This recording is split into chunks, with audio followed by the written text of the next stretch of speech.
j'ai créé Surtis en 2001 au sein de la Caisse des dépôts et maintenant c'est une entreprise indépendante qui fait du conseil, donc de la prestation intellectuelle, aussi bien du conseil stratégique que de l'ingénierie, c'est-à-dire de l'accompagnement de maîtres d'ouvrage, de donneurs d'ordre pour le déploiement de solutions technologiques, vidéosurveillance, vidéoprotection, un peu comme un architecte, si vous voulez, qui peut travailler que sur l'amont des projets, mais qui peut aussi accompagner la réalisation de chantier. Donc voilà, donc nous on est à la fois dans l'assistance à maîtrise d'ouvrage, le conseil stratégique, mais également dans ce qu'on appelle la maîtrise d'œuvre, c'est-à-dire l'accompagnement des projets jusqu'à leur finalisation et jusqu'à une garantie de bonne fin. Et j'ai le plaisir de me retrouver à nouveau sur ce salon Préventica de Marseille, parce que ça fait déjà une quinzaine d'années qu'on a essayé d'introduire avec d'autres cette problématique de sûreté dans un salon qui était davantage orienté santé, sécurité au travail, mais justement l'intérêt c'est de montrer qu'il y a une convergence, une congruence, comme on dit maintenant dans le jargon, des risques,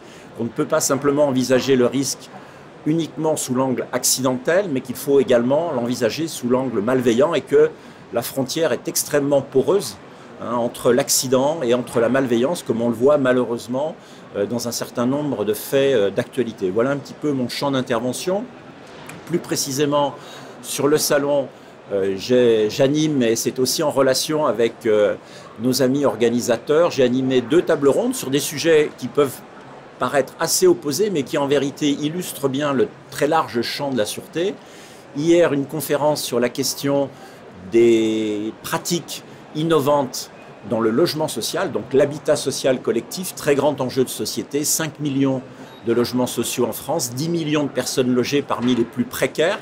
Donc cette question de la précarité, de la prise en charge des publics précaires, des problématiques que ça génère en matière de cohésion sociale et en matière de sûreté. Parce que la sécurité ou la sûreté, c'est bien sûr l'absence de troubles, l'absence de désordre, mais c'est aussi la richesse des liens sociaux. Nous, on tient beaucoup à ce qu'il y ait vraiment un continuum entre ce qu'on appelle nous la prévention sociale, qui va de la prise en charge des enfants, l'éducation, la famille, jusqu'à, je dirais, des approches beaucoup plus dures, beaucoup plus techno, si vous voulez, beaucoup plus défensives de la sûreté. Je pense qu'il faut véritablement avoir cette approche, et puis c'est un peu notre ADN, si vous voulez, que de pouvoir travailler en amont sur les questions de prévention sociale, comme ce dont on a parlé hier, mais aussi de travailler sur des objets plus durs. Tout à l'heure, j'anime donc, pour faire la transition, j'anime une table ronde sur la sécurité des grands événements. Alors là, évidemment, on est sur des sujets de toute autre nature,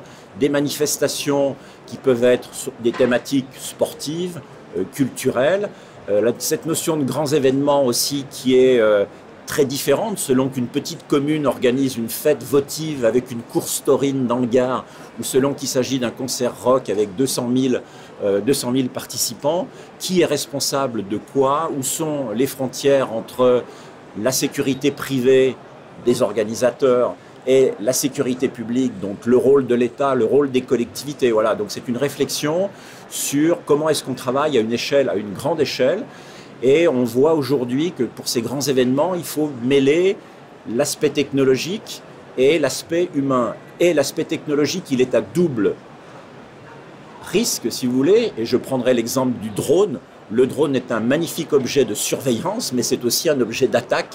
On peut attaquer une foule avec un drone. Voilà. Donc il y a en permanence cette ambivalence. Comment est-ce qu'on manage la préparation d'un grand événement sur le plan de l'organisation et sur le plan et comment est-ce qu'on allie la responsabilité publique, la responsabilité privée, la dimension technologique, la dimension humaine. Rappelons-nous une date qui marquera à jamais l'histoire de la sécurité intérieure, c'est le 13 novembre 2015, où au Stade de France, alors qu'il y avait Angela Merkel et le président de la République français pour un France-Allemagne, c'est une palpation de sécurité effectuée, j'ai envie de dire, par le dernier maillon de la chaîne, c'est-à-dire un agent de sécurité qui a correctement effectué cette palpation, qui a empêché qu'un terroriste bardé d'explosifs ne rentre dans le Stade de France.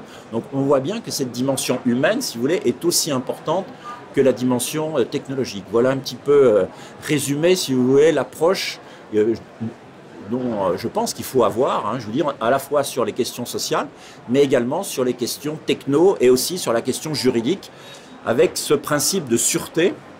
C'est pour ça que mon entreprise s'appelle Surtis, je tiens beaucoup à ce mot de sûreté, qui est dans l'article 2 de la Déclaration des droits de l'homme. C'est un droit fondamental de l'homme.